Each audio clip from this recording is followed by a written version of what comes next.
કેમ છો મિત્રો? નિત્ય લાઈવમાં આપનું હાર્દિક સ્વાગત છે. આજે આપણે જીપીએમસી એક્ટના આઈએમપી એમસીક્યુના પાર્ટ 2 જોવાના છીએ.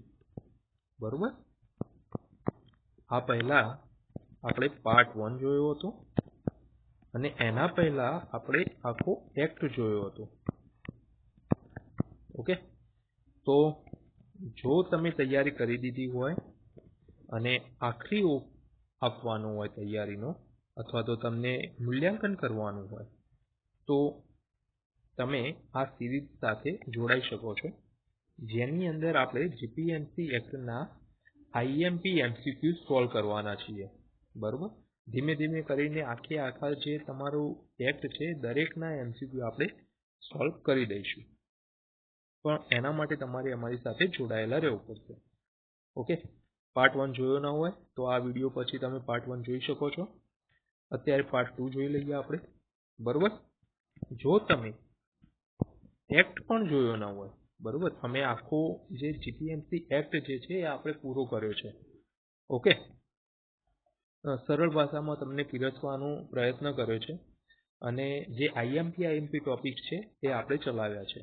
બરોબર? આ જે એમસીક્યુ આપણે સોલ્વ કરીએ એમાં પણ ઘણા આઈએમપી પ્રશ્નો પૂછાયેલા હશે. એ પણ આપણે એ એક્ટની અંદર સોલ્વ કરેલા છે મિત્રો, જોયેલા છે. બરોબર? તો તમે આ એક્ટ ન જોયા હોય એના વિડીયો તો પણ તમે જોઈ શકો છો. બાકી આપણે આજે જીપીએમસી એક્ટના જે આઈએમપી એમસીક્યુ છે એનો પાર્ટ 2 જોવાના છીએ મિત્રો. ઓકે, જો તમને વિડીયો ગમે તો એને લાઈક જરૂર કરજો. ઓકે, બરોબર? ચાલો શરૂઆત કરી દઈએ ફટાફટ.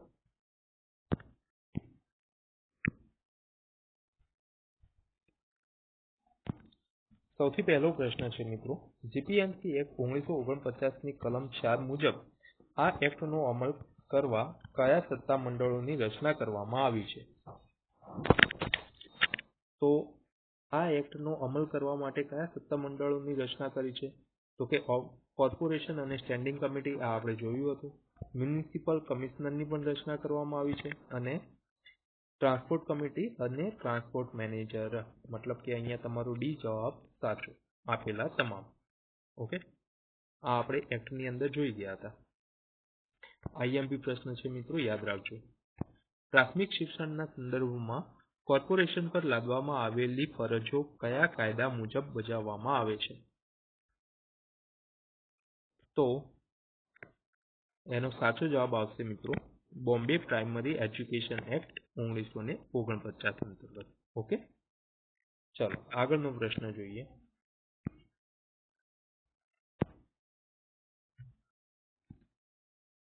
અહીંયા પ્રશ્ન 5 છે. તમને એમ થશે કે ત્રીજો અને ચોથો ક્યાં ગયો, તો આપણે પાછળથી જોઈશું. બરોબર? પાછળ આવે જ જાય છે, બસ ખાલી આ જે આંકડાઓ છે એની અંદર થોડી ઉલટ થઈ ગઈ છે એટલે. ઓકે, પ્રત્યેક કોર્પોરેશનની મુદત તેની પ્રથમ બેઠક માટે નિર્ધારિત તારીખથી કેટલા વર્ષની હોય? આઈએમપી પ્રશ્ન છે મિત્રો. કોર્પોરેશનની બેઠકનો સમયગાળો પૂછ્યો છે, કેટલા વર્ષ સુધીનો હોય? તો કે 5 વર્ષ સુધીનો હોય. ઓકે, તો અહીંયા સી જવાબ આવશે. કોર્પોરેશનની રચના માટેની સામાન્ય ચૂંટણી ક્યારે પૂર્ણ થઈ જવી જોઈએ? મતલબ કે તમે જે કોર્પોરેશનની રચના કરવા માટે સામાન્ય ચૂંટણીનું આયોજન કરો છો તો એ કેટલા સમયગાળામાં પૂર્ણ થઈ જવી જોઈએ? તો એનો સાચો જવાબ આવશે તેની મુદત પૂરી થતા પહેલા. મતલબ કે એક કોર્પોરેશનની જે મુદત હોય એ મુદત પૂરી થાય એના પહેલા એ જે નવા કોર્પોરેશનની ચૂંટણી હોય એની ચૂંટણી શરૂ થઈ જવી જોઈએ. બરોબર? તો અહીંયા બી જવાબ તમારો સાચો આવશે. ચાલો એના પછીનો પ્રશ્ન રચના અને ચૂંટણીમાંથી જ લીધેલો છે. જો કોર્પોરેશનનું વિસર્જન થાય તો નવી ચૂંટણી વિસર્જનની તારીખથી કેટલા સમયમાં પૂર્ણ થવી જોઈએ? કોઈ કોર્પોરેશન છે 5 વર્ષનો એનો કાર્યકાળ હોય છે. બરોબર? હવે કોર્પોરેશન 5 વર્ષ પૂરા કરતું નથી અને એના પહેલા એનું વિસર્જન થઈ જાય છે, તો જે નવી ચૂંટણી થાય એ વિસર્જનની તારીખથી કેટલા સમયમાં પૂરી કરવી જોઈએ? તો તમારો અહીંયા સાચો જવાબ સી આવશે. 6 મહિનાની અંદર એ પૂરી કરવી જોઈએ. ઓકે, ચાલો આ પણ આઈએમપી પ્રશ્ન હતો. કોઈ કાઉન્સિલર પોતાના હોદ્દા ઉપરથી રાજીનામું આપવા માંગતો હોય તો તેણે કોણે લેખિત નોટિસ આપવી પડે છે? જો મિત્રો, આજનો વિડીયો છે ને મોસ્ટ આઈએમપી છે, કેમ કે અંદરથી ઘણા બધા એવા પ્રશ્નો હશે ને કે જે આઈએમપી છે. બરોબર, તમારી એક્ઝામમાં પૂછાવાના ચાન્સીસ વધારે છે. ઓકે, તો છેક સુધી જોજો અને કમ્પ્લીટ યાદ રાખીને જજો. ઓકે, આમાંથી પ્રશ્નો પડશે. કોઈ કાઉન્સિલર પોતાના હોદ્દા પરથી રાજીનામું આપવા માંગતો હોય તો તેણે કોને લેખિત નોટિસ આપવી પડે? મતલબ કે કાઉન્સિલર રાજીનામું કોને આપે? તો અહીંયા તમારો સાચો જવાબ આવશે મ્યુનિસિપલ કમિશનરને આપશે. ઓકે, તો અહીંયા તમારો સી જવાબ સાચો આવશે. બરોબર, આ પણ આઈએમપી પ્રશ્ન છે.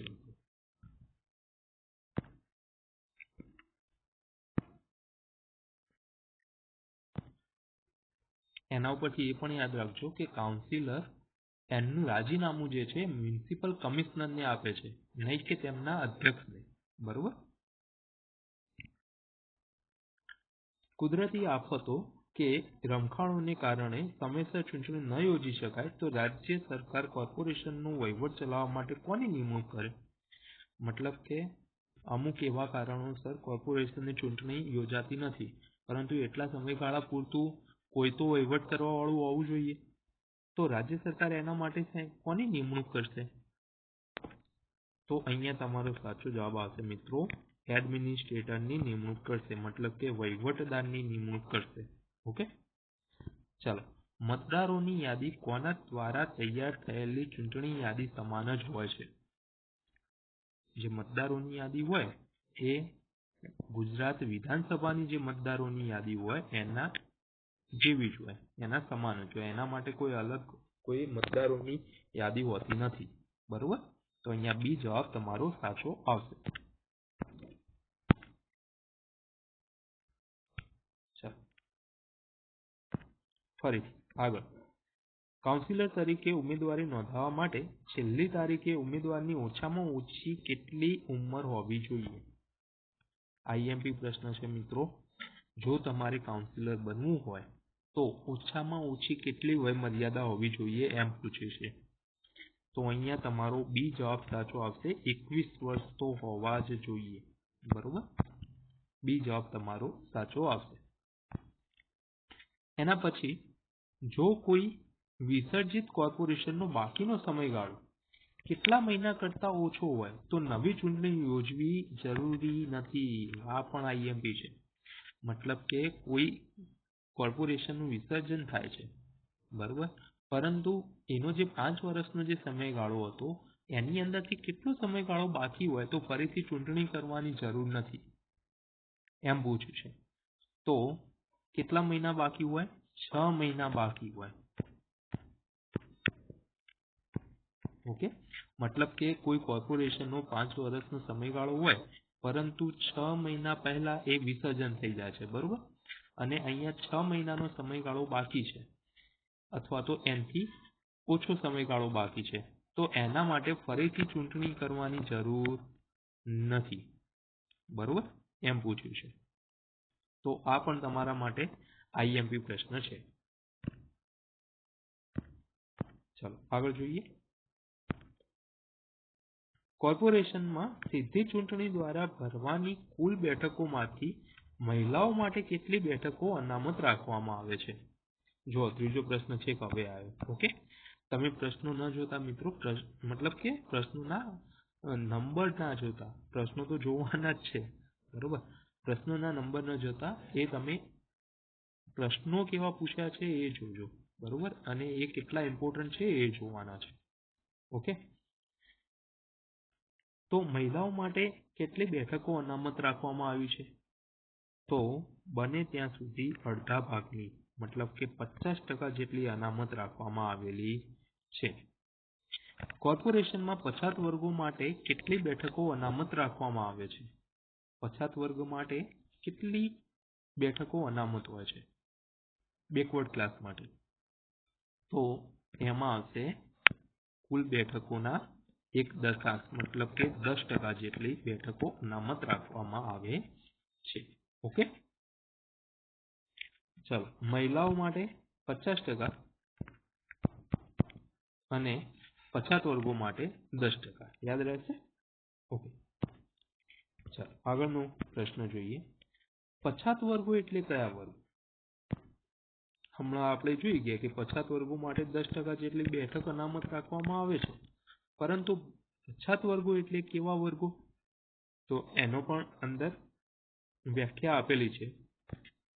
તો તમારો બી જવાબ સાચો છે. રાજ્ય સરકાર દ્વારા જાહેર કરાયેલા સામાજિક અને શૈક્ષણિક રીતે પછાત વર્ગો, મતલબ કે એસસી બીસી વર્ગ, ઓકે, એને આપણે પછાત વર્ગો તરીકે ગણીશું. કોને? તો કે સામાજિક અને શૈક્ષણિક રીતે પછાત હોય તેવો વર્ગ. આગળ 12મો પ્રશ્ન. વિધાનો તપાસવાના છે. કયું વિધાન સાચું છે? બરોબર. કોઈ વ્યક્તિ એક કરતા વધુ વોર્ડ માટેની, અહીંયા વોર્ડ લખેલું છે,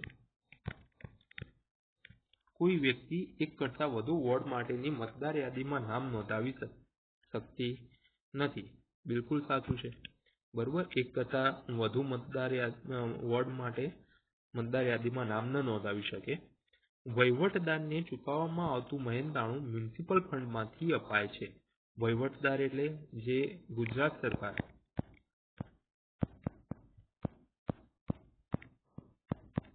દ્વારા જેની નિમણૂક કરવામાં આવી હોય,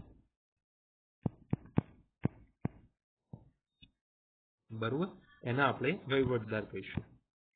આપણે આગળ એક પ્રશ્નની અંદર જોઈ ગયા કે ગુજરાત સરકાર એ વહીવટદારની નિમણૂક કરે છે. કોર્પોરેશનની જગ્યા ખાલી હોય ત્યારે, મતલબ કે જ્યારે એની ચૂંટણી ન થઈ હોય, કોર્પોરેશનની ચૂંટણી ન થઈ હોય, તો પછી એ તમામ કાર્ય કોણ સંભાળશે? આ વહીવટદાર સંભાળશે. તો એનું મહેનતાણું જે છે એ કોના ફંડમાંથી અપાય છે? તો મ્યુનિસિપલ ફંડમાંથી અપાય છે. મતલબ કે આ બંને પ્રશ્નોના બંનેના વિધાનો સાચા છે. તો અહીંયા તમારો સી જવાબ સાચો આવશે. ઓકે, ચાલો. એના પછી 14મો પ્રશ્ન. નીચે આપેલા વિધાનોમાંથી ખોટું વિધાન શોધવાનું છે. ખોટું વિધાન કયું છે? બરોબર. કાઉન્સિલરની મુદત કોર્પોરેશનની મુદત જેટલી જ હોય છે. મતલબ કે કોર્પોરેશનની મુદત કેટલી હોય? આપણને બધાને ખબર છે 5 વર્ષ. બરોબર. તો એ કોર્પોરેશનની અંદર જે કાઉન્સિલરો જે ચૂંટાયા હોય એમની મુદત પણ 5 વર્ષની જ હોય. બરોબર. મહિલાઓ માટે 50% બેઠકો અનામત હોય છે. સાચી વાત. આપણે હમણાં જ જોઈ ગયા. મહિલાઓ માટે 50% હોય અને એસસી બીસી માટે, અધર બેકવર્ડ ક્લાસ માટે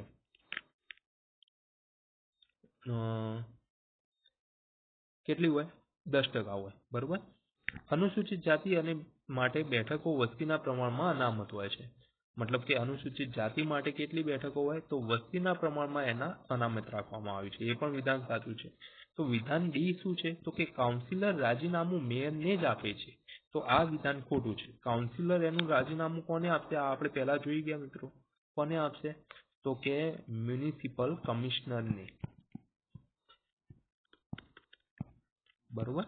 કાઉન્સિલર તેનું રાજીનામું કોને આપે ભાઈ? કમિશનરને આપે, નહીં કે મેયરને આપે. તો અહીંયા ડી જવાબ તમારો સાચો છે. ઓકે, આ પ્રશ્ન તમારા માટે આઈએમપી છે. ચાલો આગળ જોઈએ. Protection of civil rights act હેઠળ ગુના માટે દોષિત ઠરેલ વ્યક્તિ કેટલા વર્ષ સુધી કાઉન્સિલર બનવા માટે ગેરલાયક ઠરાય છે?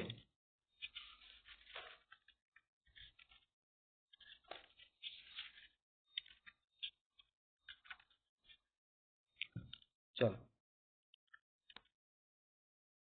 મતલબ કે એક વખત કોઈ વ્યક્તિ કાઉન્સિલર બનવા માટે ગેરલાયક ઠરે તો એ કેટલા સમય સુધી રહેશે ગેરલાયક? મતલબ કે કેટલા સમય સુધી ફરીથી કાઉન્સિલર ન બની શકે?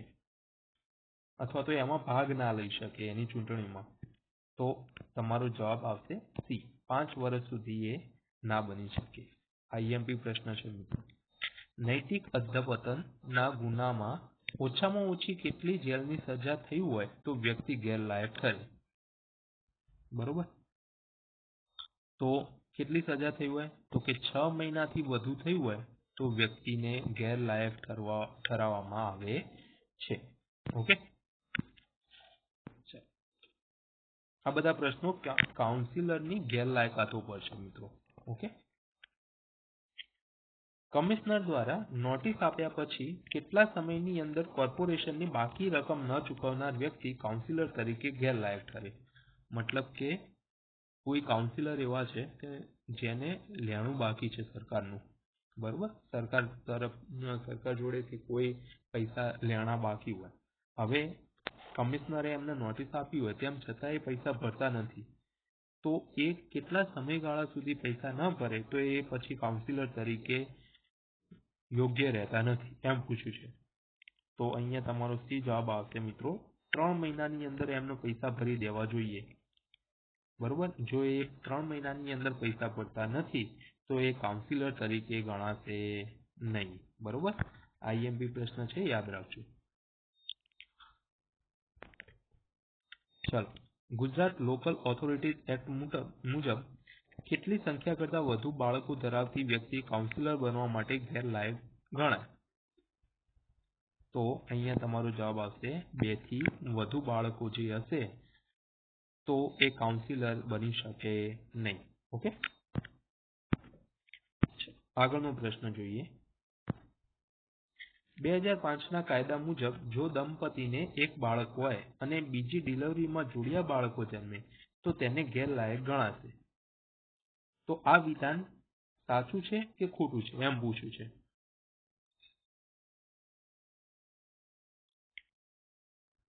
તો આ જે 4 ઓપ્શન છે, 4 ઓપ્શનમાંથી કયો જવાબ આવશે મિત્રો?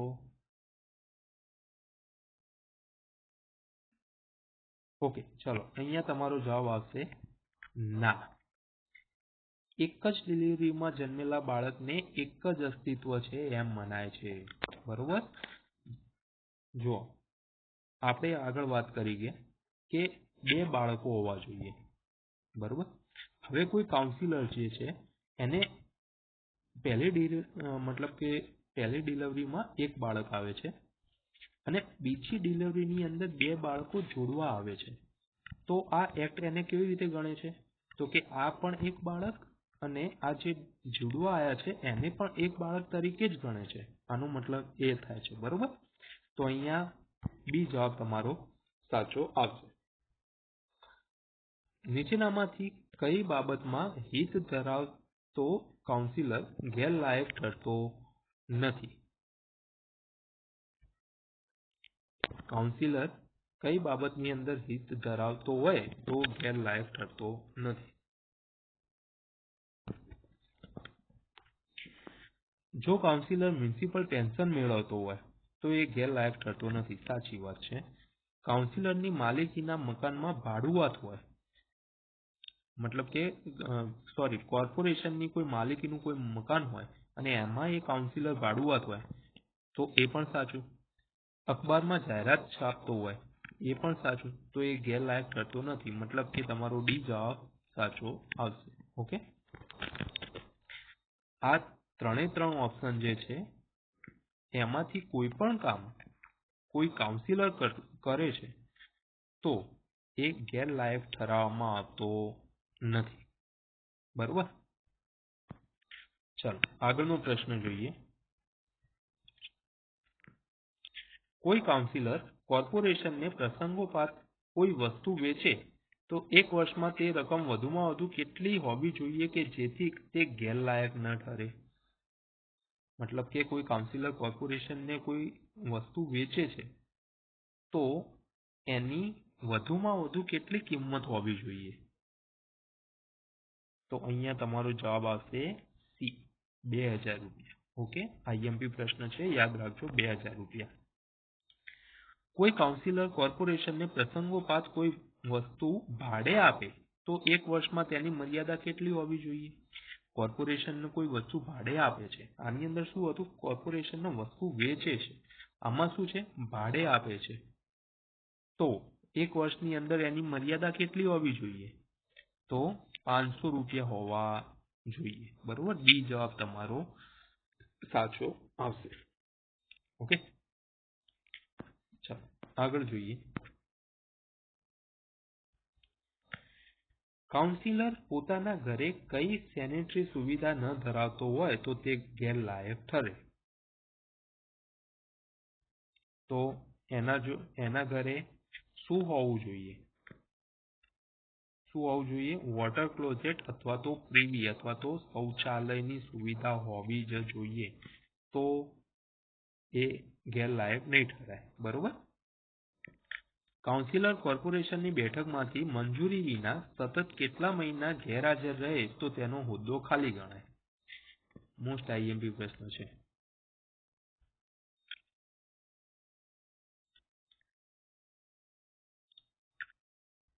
મંજૂરી વિના કીધું છે મિત્રો, જોજો, મંજૂરી વિના સતત કેટલા મહિના ગેરહાજર રહે તો હોદ્દો ખાલી ગણાશે, તો કે 3 મહિના સુધી. બરોબર, મોસ્ટ આઈએમપી પ્રશ્ન છે, યાદ રાખજો.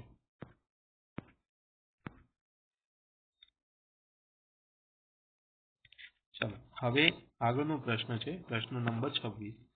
કાઉન્સિલર કોઈ પણ કારણસર સતત કેટલા મહિના સુધી ગેરહાજર રહે તો તેનો હોદ્દો ખાલી. મંજૂરી મળી હોય કે ન મળી હોય, પેલામાં શું હતું, મંજૂરી વગર હતું તો 3 મહિના, પરંતુ કોઈ પણ અન્ય કારણોસર મંજૂરી મળે કે ના મળે પણ એ ગેરહાજર રહે છે તો એનો હોદ્દો ખાલી ગણાય છે. તો અહીંયા પણ જવાબ તમારો સી આવશે, 6 મહિના. ઓકે, જો મિત્રો દરેક પ્રશ્નો આઈએમપી તો છે જ, પરંતુ કેટલાક એવા પ્રશ્નો છે જે મને એવું લાગે છે કે મોસ્ટ આઈએમપી છે, એ પૂછાવાની શક્યતાઓ વધારેલી છે. બરોબર, પરંતુ તમારે બધા જ પ્રશ્નો ખાસ ધ્યાન રાખીને શીખવાના છે. કાઉન્સિલરની ગેરલાયકાત અંગે કોઈ શંકા કે વિવાદ ઉભો થાય તો તેનો નિર્ણય કોણ કરે છે. મતલબ કે આપણે આગળ જોઈ ગયા કે કાઉન્સિલર ગેરલાયકાત જાહેર થાય છે. બરોબર, જો એના ઘરે કોઈ પ્રીવી કે શૌચાલય ન હોય તો એ ગેરલાયકાત એને જાહેર કરવામાં આવે. જો એને કોઈ કોર્પોરેશનને 2000ની સમય મર્યાદામાં 2000ની મર્યાદામાં કોઈ વસ્તુ વેચી હોય તો એ ગેરલાયક ઠરાય, અથવા તો કોઈ કોર્પોરેશનને 500 રૂપિયાની મર્યાદાની અંદર એને ભાડે આપેલું હોય કોઈ વસ્તુ, બરોબર, તો એ ગેરલાયક એને ગણવામાં આવતું નથી. બરોબર, આ સિવાય બીજું શું જોયું હતું કે એને 2 કરતા વધારે બાળકો હોય તો એ ગેરલાયક ઠરાવવામાં આવે છે. ઓકે, તો આ આગળ આપણે શું વાત કરી ગયા, તો કાઉન્સિલરની ગેરલાયકાત અંગેની ચર્ચા આપણે જોઈ ગયા આગળના પ્રશ્નોની અંદર. પરંતુ અહીંયા પૂછ્યું છે કે આ ગેરલાયકાતની કોઈ એવો વિવાદ ઊભો થાય કે ગેરલાયકાત એને ગણવો કે ના ગણવો, તો એના માટેનો આખરી નિર્ણય કોણ કરે છે, એમ પ્રશ્નમાં પૂછ્યું છે. તો કોણ કરે છે ભાઈ, તો કે ન્યાયાધીશ કરે છે. મોસ્ટ આઈએમપી પ્રશ્ન છે મિત્રો, ખાસ યાદ રાખજો, મોસ્ટ આઈએમપી પ્રશ્ન છે કે ન્યાયાધીશ એનો અંતિમ નિર્ણય કરે છે. અહીંયા નહીં કમિશનર આવે, નહીં મેયર આવે કે નહીં ચૂંટણી પંચ આવે, ન્યાયાધીશ આવશે. ઓકે, બી જવાબ તમારો સાચો આવશે. કાઉન્સિલરને ગેરવર્તણૂક કે શરમજનક વર્તનના કારણે હોદ્દા પરથી દૂર કરવાની સત્તા કોની પાસે છે, તો અહીંયા તમારો સાચો જવાબ આવશે મિત્રો, રાજ્ય સરકાર પાસે છે. ઓકે, એમના હોદ્દા ઉપરથી દૂર કરવા છે કાઉન્સિલરને, એમને એવું કોઈ કૃત્ય કર્યું હોય તો રાજ્ય સરકાર પાસે એવી સત્તા રહેલી છે કે એમને દૂર કરી શકે છે. બરોબર, ચલો એના પછી 29મો પ્રશ્ન, રાજ્ય સરકાર ક્યારે કાઉન્સિલરને દૂર કરી શકે. આપણે આગળ જોઈ ગયા કે રાજ્ય સરકાર એને દૂર કરી શકે, પરંતુ ક્યારે દૂર કરી શકે. કોર્પોરેશનની 50% બહુમતીની ભલામણથી દૂર કરી શકે? ના ભાઈ, ખોટી વસ્તુ. કોર્પોરેશનની 3/4 બહુમતીથી પસાર કરેલી ભલામણ પણ એને દૂર કરી શકે? આ વિધાન સાચું છે મિત્રો. આગળ જોઈ લઈએ. માત્ર 10 કાઉન્સિલરોની સાઇનથી? ખોટું. સીધી જ કોઈની ભલામણ વિના? ખોટું. એમનેમ પોતાની રીતે તો ના જ દૂર કરી શકે. બરોબર. તો અહીંયા બી જવાબ તમારો સાચો આવશે મિત્રો. આપણે જીપીએમસી એક્ટ જે જોઈ ગયા છીએ આગળના વિડીયોઝની અંદર, આખો જે પૂરો કર્યો છે એની અંદર આપણે આ ચલાવેલું છે મિત્રો. જો તમે એક્ટ ન જોયો હોય તો તમે જોઈ શકો છો. બહુ સરળ ભાષાની અંદર તમને પીરસવાનો મેં ટ્રાય કર્યો છે. બરોબર. તો કોર્પોરેશનની 3/4 બહુમતીથી પસાર કરાયેલી કોઈ ભલામણ હોય ત્યારે જ રાજ્ય સરકાર કાઉન્સિલરને દૂર કરી શકે છે. આઈએમપી પ્રશ્ન છે, યાદ રાખજો. દૂર કરાયેલો કાઉન્સિલર કેટલા વર્ષ માટે ફરીથી કાઉન્સિલર બનવા માટે ગેરલાયક ગણાય? મતલબ કે એક વખત એ કાઉન્સિલરને દૂર કરી દીધો છે તો એને ફરીથી કાઉન્સિલર બનવું હોય તો કેટલા સમયમાં પછી બની શકે? તો કે 5 વર્ષ પછી બની શકે. આ પ્રશ્ન આપણે આગળ જોઈ ગયા છીએ. બરોબર. યાદ રાખજો, 5 વર્ષ પછી. એ પણ આઈએમપી પ્રશ્ન છે.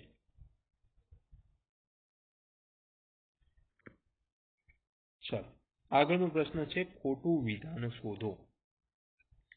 વિધાન વાળો પ્રશ્ન છે. ખોટું વિધાન શોધવાનું કયું છે? બરોબર. શું છે? નાદાર વ્યક્તિ કાઉન્સિલર ન બની શકે. નાદાર વ્યક્તિ કાઉન્સિલર ના બની શકે. આ વિધાન સાચું છે. બરોબર. નાદાર જાહેર કરાયેલો હોય ગવર્મેન્ટે. નાદાર મતલબ કે દેવાળીઓ, એને બહુ બધા પૈસા નહીં ઉચાપત કર્યું હોય અથવા તો ગવર્મેન્ટ બેંકની અંદરથી બહુ મોટી લોન લીધી હોય પછી એને ભરી ના હોય એવો કોઈ વ્યક્તિ, તો એ ના બની શકે. સાચું છે. લાયસન્સ વાળો પ્લમ્બર કે આર્કિટેક્ટ કાઉન્સિલર ન બની શકે. તો આ વિધાન પણ સાચું છે. બરોબર. એના પછી છે પક્ષ પલટો કરનાર કાઉન્સિલર ગેરલાયકાત ઠરતો નથી. આ વિધાન ખોટું છે. મતલબ કે કોઈ કાઉન્સિલર પક્ષ પલટો કરે છે તો એ કાઉન્સિલરમાંથી ગેરલાયકાત ઠરાવવામાં આવે છે. ન્યાયિક હોદ્દો ધરાવનાર કાઉન્સિલર ન બની શકે. આ પણ વિધાન સાચું છે. ઓકે, તો અહીંયા સી જવાબ તમારો સાચો આવશે. બરોબર. ચાલો, જો કોઈ કાઉન્સિલરને પક્ષ પલટા વિરોધી કાયદા હેઠળ ગુનો સાબિત થાય તો શું થાય? તો કે તે કાઉન્સિલર તરીકેનો હોદ્દો ધરાવવાનું બંધ કરશે. આપણે હમણાં આગળ જ જોઈ ગયા છીએ મિત્રો. ઓકે, ચાલો આગળ જોઈશું.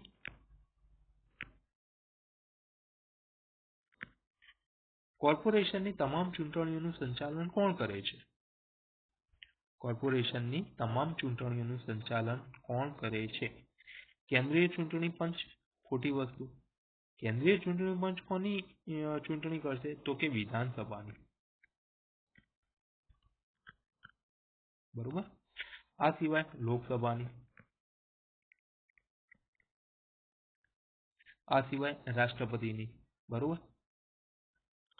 તો વિધાનસભા, લોકસભા છે, રાજ્યસભા છે. બરોબર. વિધાન પરિષદ છે કેટલીક જગ્યાએ, તો એની અંદર કેન્દ્રીય ચૂંટણી પંચ આવશે. પરંતુ અહીંયા તો શું છે? કોર્પોરેશનની ચૂંટણી છે.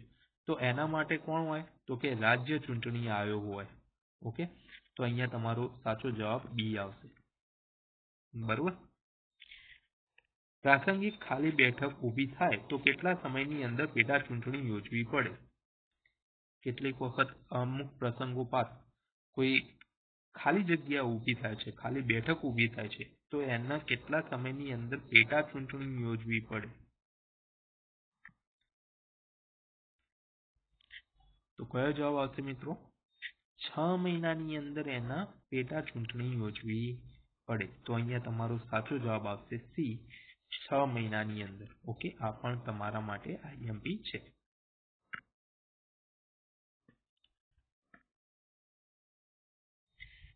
ચાલો આગળ. ચૂંટણીનું પરિણામ જાહેર થયા પછી તેની કાયદેસરતા પડકારવા ન્યાયાધીશ સમક્ષ કેટલા દિવસમાં અરજી કરી શકાય? મતલબ કે ચૂંટણીનું પરિણામ આવી ગયું કોર્પોરેશનની. હવે કોઈ વ્યક્તિ એવો છે કે એને વાંધો છે કે આ ખોટી રીતે લાગ્યા છે, મતલબ કે ખોટી રીતે આમની આ ચૂંટાયેલા છે, મતલબ કે જે તે કોર્પોરેટર હોય એ ખોટી રીતે ચૂંટાયેલા છે એવું કોઈને લાગે તો ન્યાયાધીશ સમક્ષ કેટલા દિવસની અંદર તમે અપીલ કરી શકો, અરજી કરી શકો? તો કેટલા દિવસમાં? તો કે 10 દિવસની અંદર તે અપીલ કરી શકે છે, બરોબર. એવી જ રીતે કોઈ રાજ્ય સરકારને એવું લાગે કે ચૂંટણીમાં મોટા પાયે લાંચ રૂશ્વત અપાઈ છે તો તે પરિણામ જાહેર થયાના કેટલા દિવસમાં અધિકારી મારફતે ચૂંટણી રદબાતલ કરવાની અરજી કરાવી શકે? આમાં શું હતું? કોઈ વ્યક્તિને એવું લાગે. આની અંદર શું છે? કોઈ રાજ્ય સરકારને એવું લાગે છે તો કે 1 મહિનાની અંદર તે આખી ચૂંટણી રદબાતલ કરી શકે, મતલબ કે કેન્સલ કરીને ફરીથી નવી ચૂંટણી માટે અરજી કરી શકે છે.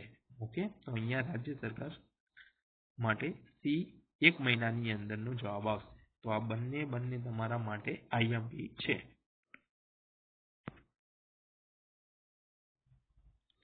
આગળનો પ્રશ્ન છે, ભ્રષ્ટ આચરણની વ્યાખ્યાનો સમાવેશ શેમાં થાય છે? કોને આપણે ભ્રષ્ટ આચરણ કહીશું, મતલબ કે કરપ્ટ પ્રેક્ટિસ એવું કહેવામાં આવે.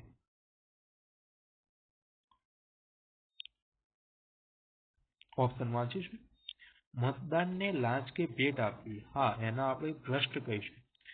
કોઈ મતદાર છે અને ધમકી આપવી કે દૈવી નારાજગીનો ડર બતાવવો, મતલબ કે કોઈ મતદાર છે એને ધમકી આપવાની હોય કે તું મારા પક્ષે વોટ નહીં કરે તો પછી તને આમ કરી લઈશું, તને જોઈ લઈશું, એ રીતે. અથવા તો દૈવી નારાજગી, મતલબ કે જો તું આમ નહીં કરે તો પછી તને મારી માતા પહોંચશે ને એવું બધું નહીં કહેતા બધા, બસ એવી જ રીતે.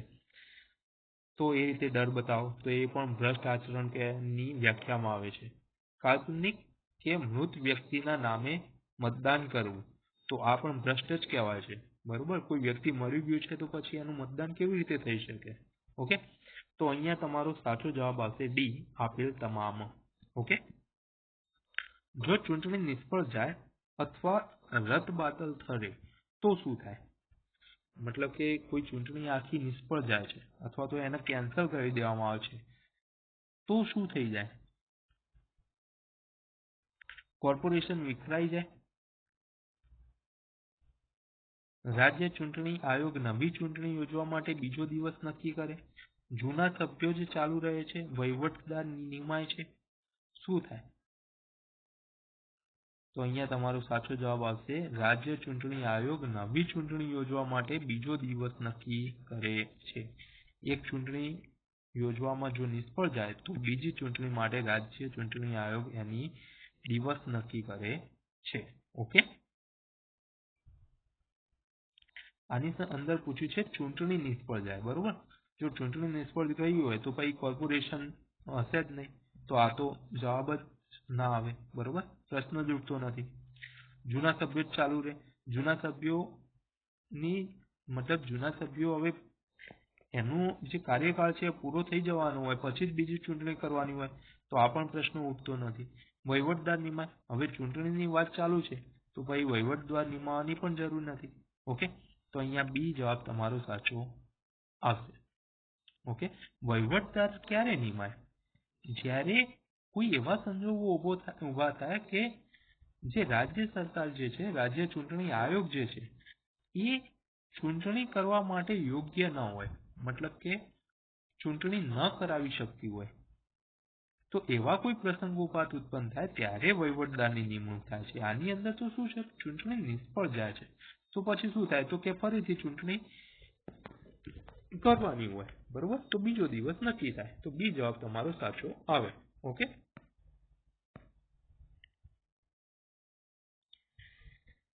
ચાલો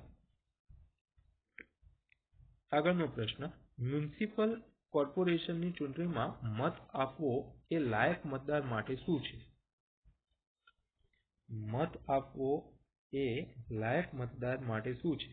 મરજિયાત છે, કાનૂની ફરજ છે, અધિકાર નથી કે માત્ર સલાહ છે? તો એ શું છે? મત આપવો એ કાનૂની ફરજ છે. અહીંયા બી જવાબ તમારો સાચો આવશે. ઓકે,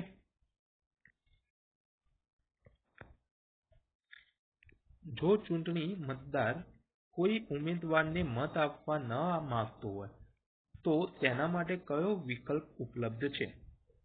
મતલબ કે કોઈ મતદાર એવો છે કે જે કોઈ ઉમેદવારને મત આપવા માંગતો જ નથી, તો એના માટે કયો વિકલ્પ હોય? તો બધાને ખબર જ હશે મિત્રો, નોટાનો વિકલ્પ. કોઈની તરફેણમાં નહીં, નો વિકલ્પ પસંદ કરવાનો. બરોબર, નોટાનો વિકલ્પ એ પસંદ કરી શકે છે. આગળનો પ્રશ્ન છે, મતદાન ન કરનાર મતદારને કસૂરવાર મતદાર તરીકે કોણ જાહેર કરી શકે? હવે આની અંદર શું છે? કસૂરવાર મતદાર છે, તો એ કોણ જાહેર કરી શકે? તો કે ચૂંટણી અધિકારી. બરોબર, કોઈ મતદાર કસૂરવાર છે કે નથી એ કોણ નક્કી કરી શકે? ચૂંટણી અધિકારી. બી જવાબ તમારો સાચો આવશે. આઈએમપી પ્રશ્ન છે મિત્રો, યાદ રાખજો. મત આપવામાંથી કોને મુક્તિ મળે છે? કેવી વ્યક્તિને મત આપવામાંથી મુક્તિ મળે? બીમાર કે શારીરિક રીતે અસમર્થ વ્યક્તિ. સાચી વાત. ચૂંટણીના દિવસે રાજ્યની બહાર હોય તેને. સાચી. રાજ્ય ચૂંટણી આયોગે માન્ય રાખેલા અન્ય કારણોસર કોઈ વ્યક્તિ મત આપી ન શકે. બરોબર, તો અહીંયા તમારો ડી જવાબ સાચો આવશે. ચલો આગળ જોઈએ.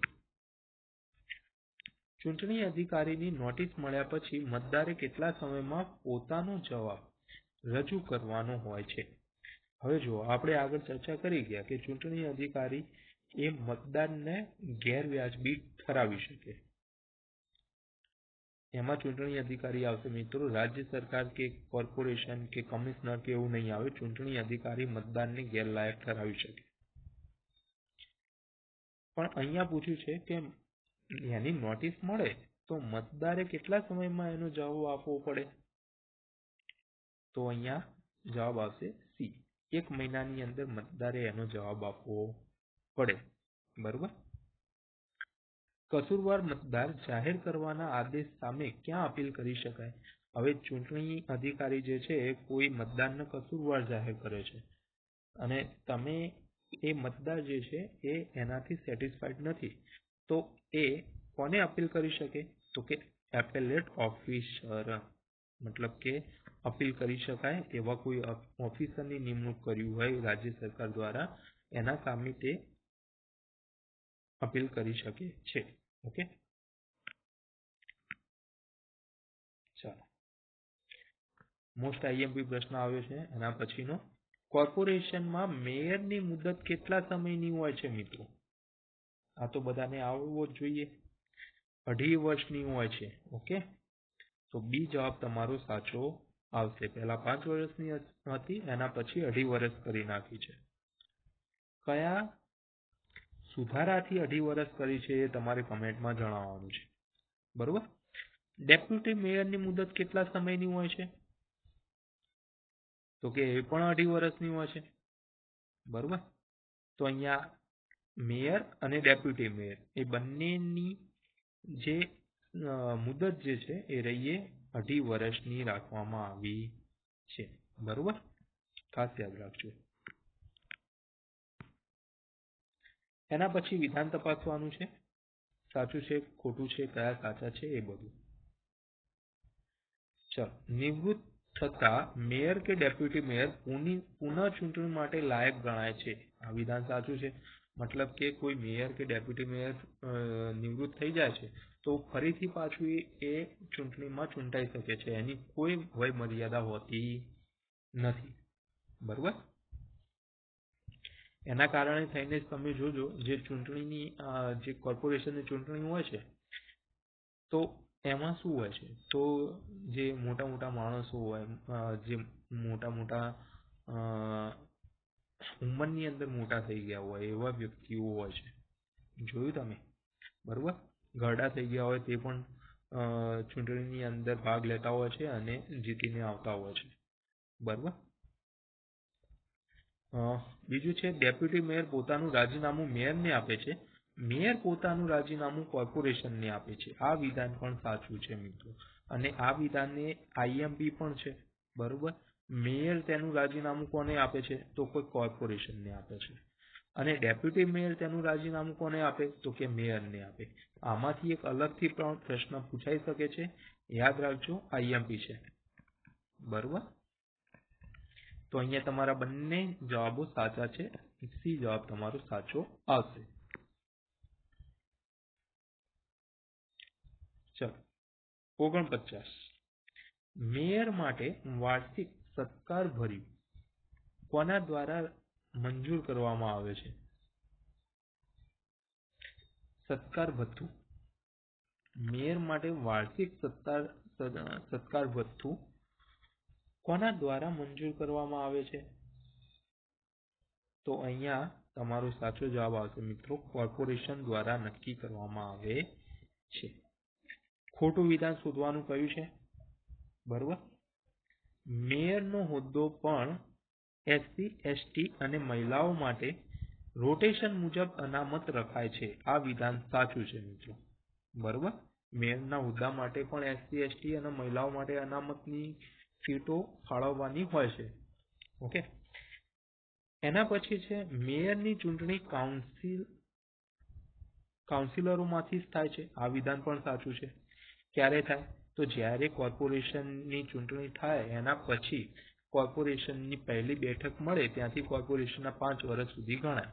બરોબર. પરંતુ કોર્પોરેશનની જે પહેલી બેઠક મળે છે એની અંદર મેયરની ચૂંટણી થાય છે.